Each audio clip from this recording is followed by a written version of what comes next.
Hey guys, this is Jeff, Hubie's Garage, and this is the final Thursday race report. Just getting everything ready for Moon Eyes this Saturday the 28th.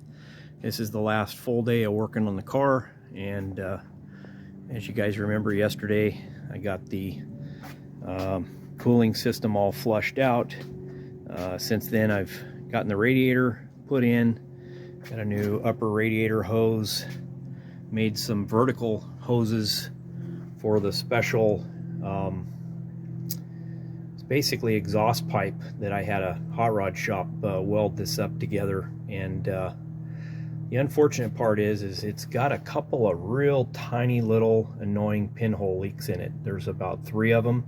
I've already repaired one of them, and I'm gonna repair the other 2.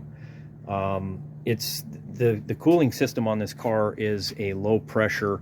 It's just basically just a circulating system because it has the, I'm not sure if you can see it in here, but oh, there's the spark plug. So it's pretty dark, but there's a 12-volt pump right there, and it's just like an RV water pump, and it circulates water. It pulls water, there it is right there, pulls water from the bottom of the radiator.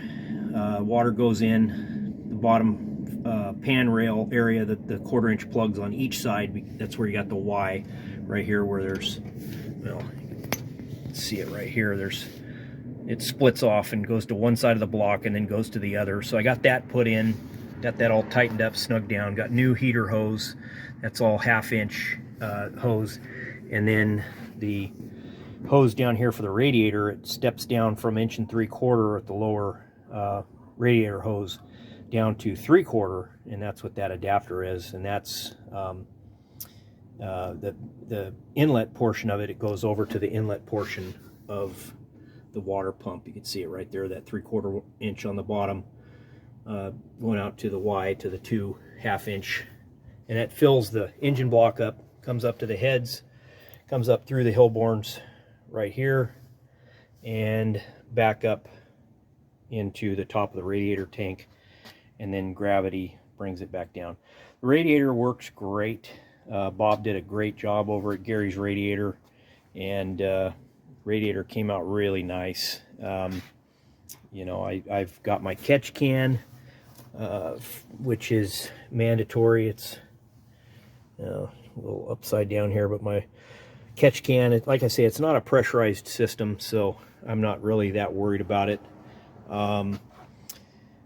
I decided to leave the magneto and to leave the valves alone. You know, I've got a really good set of valve cover gaskets that, I mean, this engine just does not leak at all. And we only did 4 passes on this thing when we initially ran it back in, oh, who knows when. And then it went to a car show where it went on and off the trailer, so there's no valve train noise. Everything's real tight, sounds real good. So I'm just gonna, you know, if it ain't broke, don't fix it. I'm gonna probably go and do 4 to 6 runs this weekend.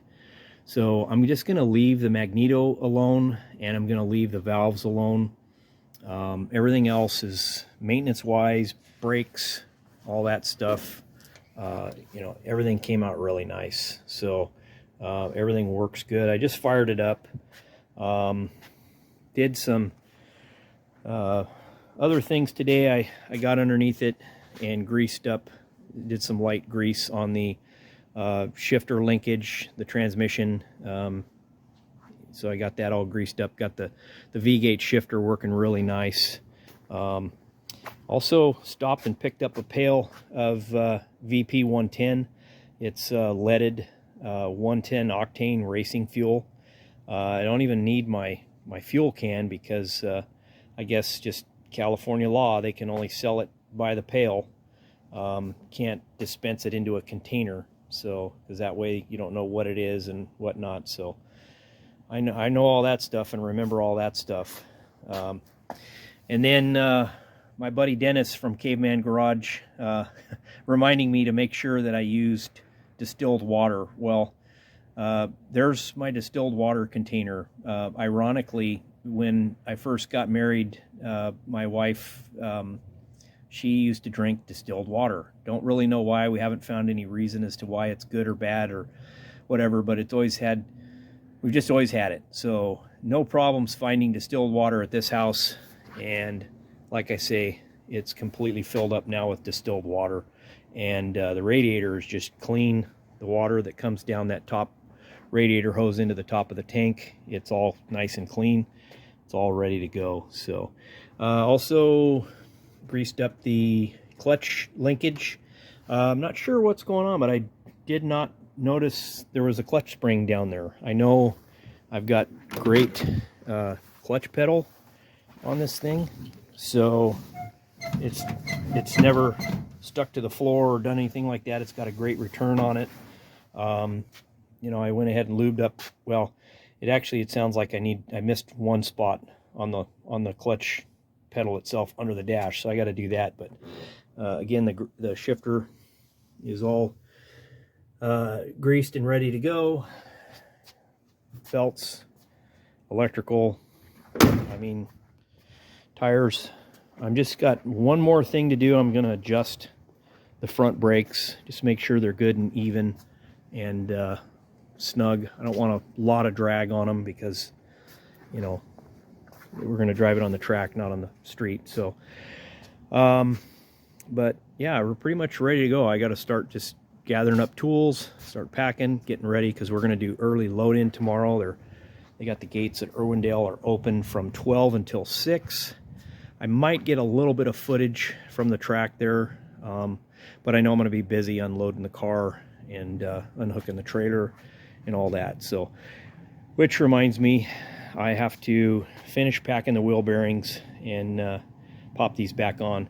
I was concerned about it because when I last used the trailer, like I mentioned in one of the other videos, there was some squeaking. I thought I might have had a dry bearing in there, but the bearings are looking real good. They're in good shape. Got plenty of grease on them, so it's more of just you know, just a quick inspection and go from there. So I'll get that done tonight, and like I say, I get up early tomorrow and load up some stuff and get the car on the trailer. I know the kid, he took his Nova to work today, and he's going to be doing early load in also, and you know, helping at the booth at the Moon booth, because his buddy works for Moon. So but yeah, that's about it.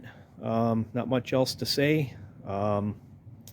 This is the last full day report on getting the car ready, and the next video you see should be stuff from the track. So thanks for watching. Appreciate all the people that have stuck by me this last week during the thrash, and you know, commented on the daily reports, and something I've never done before, getting videos out every day with a daily report, but it actually went really well, and I've been thankful. A lot of good, encouraging comments from you guys, and I'm very appreciative of that. So you know, it really helps out. So all right, guys, that's all I got for Thursday. Just got to button up the trailer, and we'll see you at the drags. Take care.